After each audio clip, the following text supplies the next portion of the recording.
record, I did ask a series of questions in an email that was dated August 12th, and in that I suggested or requested that we have 2 agenda items put on tonight for expanding the traffic study for BJ's and also a peer review, with both of which were recommended in the $500,000 traffic management study, which is described in that study as the City of Norwalk has established that the following guidelines for the preparation of a traffic impact and access study should be adhered to when preparing a traffic study for any development project. And so I took that, since that's been in effect since last September 2012, according to Councilman Dave McCarthy, I took that to mean that that did apply to our regulations in the planning and zoning. And so I asked under that regulation, under the $500,000 study, for the 2 items to be voted on. I did not predict whether that would pass or not, but Corporation Counsel Maslin suggested, or actually requested, that if we wanted to have those issues dealt with, we needed to deal with them as a full commission. We did not have that opportunity tonight because they were not put on the agenda. And I just want to ask, who made the decision not to put them on the agenda? Was it? I did. Okay. I did, and I will tell you why. Okay. The first is, actually, same reason for both of them. It was my understanding from the discussion with Bob Maslin and Corporation Counsel that the expansion of the traffic study,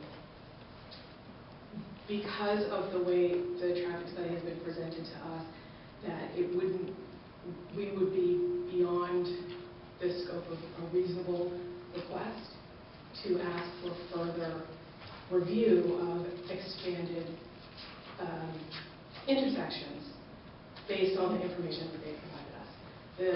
The other issue of the peer review is, didn't feel comfortable calling for a vote for something that we don't have any authority within our own regulations to do. So those are the 2 reasons. And both of that came from the discussion with Bob Maslin at the last meeting. Well, Mr. Maslin did contradict himself at many times and left, I think, a big gray area as to what our regulations actually said.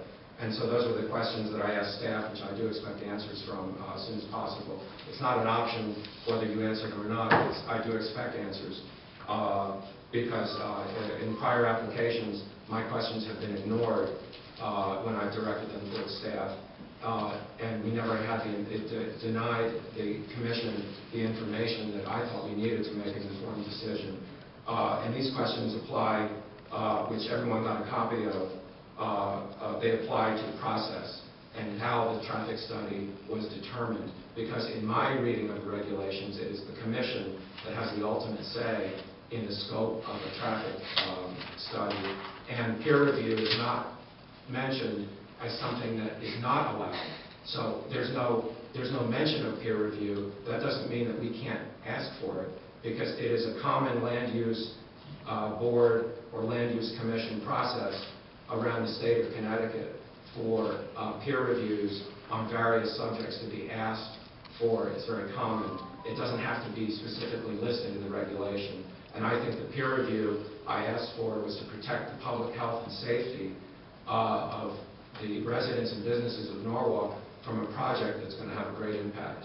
And we're sworn under oath to protect public health and safety, and I wanted to make sure that this project was going to be given its full due diligence in terms of proper oversight, because I don't think that one traffic engineer should have the entire control over the entire Main Avenue stretch, which is really what we have right now in terms of all the improvements being recommended, with no peer review from an independent professional consultant. Just to interject first. Wait, just a minute.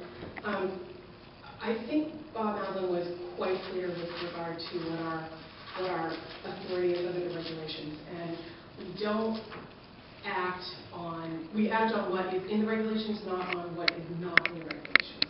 So it's a limited scope in terms of how we act, first of all. Second of all, this is not one traffic engineer who's looking at this. As we mentioned, or as we talked about in the committee meeting, you've got our own DPW who is taking a look at it, and we're going to have feedback we have feedback already from the state DOT, and they will have to approve this plan as well. Having said that, BJ's is not on the agenda for discussion, so I think we need to end the discussion about BJ's specifically, and if you have further comments about something that has not to do with the application, we can talk about that, but I don't think we really should continue a discussion of a pending application that has not been noticed for this. Right. I accept that, and everything that needed to get into the record needed to, and I'm glad you admitted that you made the decision not to allow a vote on the two traffic studies that I felt were necessary for the city to do its due diligence. And it's common practice in land use commissions around the state. I don't know why Norwalk doesn't do it.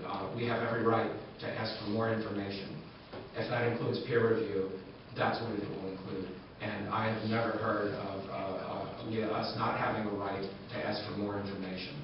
I would just also want to add that Mr. Maslin gave contradictory statements about how we should apply our regulations, because in the mosque application, we were told I'm sorry, that you to must follow right the there. right. We're not going to talk Okay, about we're not going to talk about okay. any pending applications. Well, I We're want to talking point about out pending contradictory policies. You information. made your point, please Okay. be silent.